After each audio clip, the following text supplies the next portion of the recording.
Hello and welcome to my YouTube channel. You can see I've been spending time here at Buddhist Monasteries. This has been more than a month now, and this is my second monastery. The first one was for 3 weeks, and it was very strict with certain rules of waking up at 3:30 a.m., 4 a.m. was meditation in the hall, 6 a.m. was breakfast, walking in along a line of nuns holding our bowls, and then, or our plates, and then having breakfast all the way until 10 p.m. meditation, walking meditation, sitting meditation. But I wasn't given any instruction during that time because there was very little English at that monastery. So then I was sent over for English instruction for my last week there, and I gained the best English instruction from a Czech Republic monk who could speak very good English and had some great different techniques in order to work with the mind. And he drew upon knowledge from Dhamma. Dhamma is the Buddhist, Gautama Buddha's knowledge. So you go to a Dhamma talk or you're reading Dhamma, you gain a lot of knowledge about how to work with the mind. For those of you who've been following me on my YouTube channel, you know that I've been on a spiritual development journey for a long time. I became a Reiki master 26 years ago. And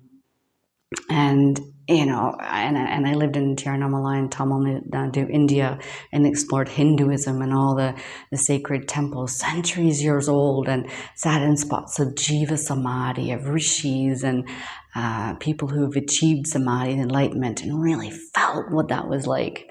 But my mind was still out of control. And you can't reach enlightenment or improve your life if you don't have mastery over your mind. Buddhism is the way to go. Explore Buddhism if you want to have mind mastery. I had no idea the level of depth of knowledge they have. Just as an example here, look at this book. The first monastery I stayed at, the high priest gave me this book. It is thick and there's a lot of knowledge on it. In fact, there's a whole big chapter on just how to develop concentration. Now, once you develop concentration, well, in concentration, there's 4 different stages of jhana, which is like trance state.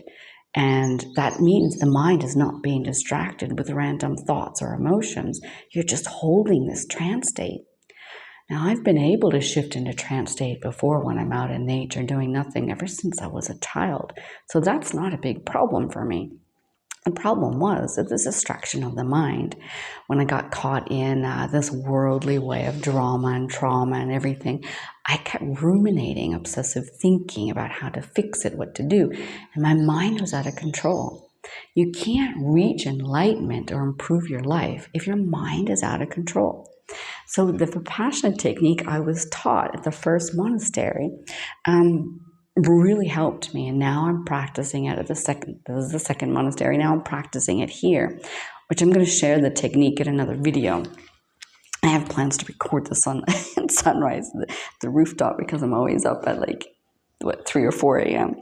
So interestingly, in this book, now I didn't read the whole book, but it says the description of direct knowledge when you're developing your certain level of concentration, and they even mention kasinas, developing the kasinas, which is focusing on the different elements, fire, water, earth, air, and there's 4 different colors.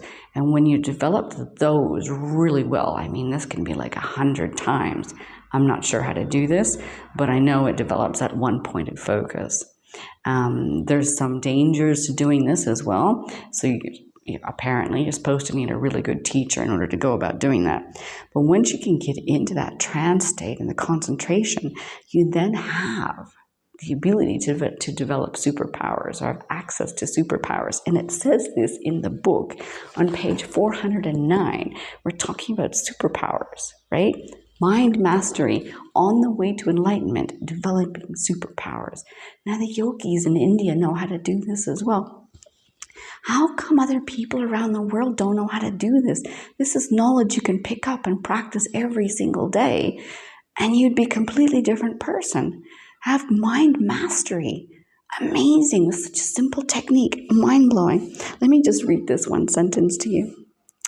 When his concentrated mind is thus purified, bright, unblemished, rid of defilement. Rid of defilement means no negative emotions or thoughts, and has become malleable, wieldy, and steady. He inclines his mind to the kinds of supernormal powers, like developing a divine ear element, penetration of minds, recollection of past lives, and the knowledge of passing away and reappearance of beings. Just as an example. Of course, we know that the more we meditate, the more we tap in to our divine essence and our expanded self. But the rid of defilement aspect, I think, is the most important thing for a lot of people nowadays, because in order to rid of defilement, I draw upon the knowledge that I have in my other videos and my programs, my courses. We have to activate positivity in order to raise our energetic vibration. Now, in positive psychology, Barbara Fredrickson wrote a book called Positivity, and she suggests a 2-to-1 ratio of positivity to negativity for a flourishing life that improves health and well-being, includes better communication with people, team building effort. I mean, unlimited amount of stuff, improved immune system. It's just unlimited what's possible, 2-to-1 ratio.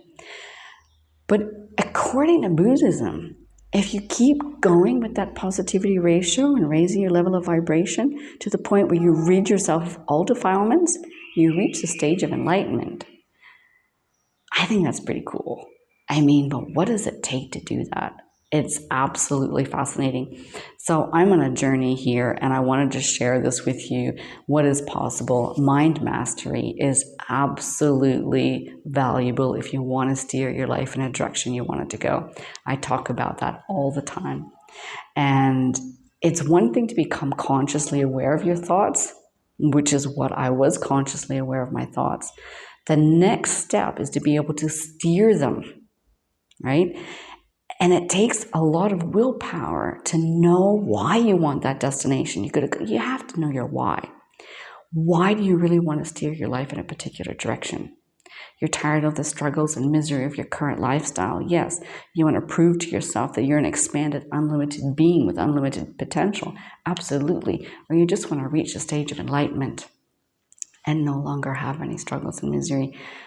Buddha, in his books, in his stories, his life story, he said everyone around the world is capable of reaching this state of nibbana, enlightenment. Everyone is capable of this.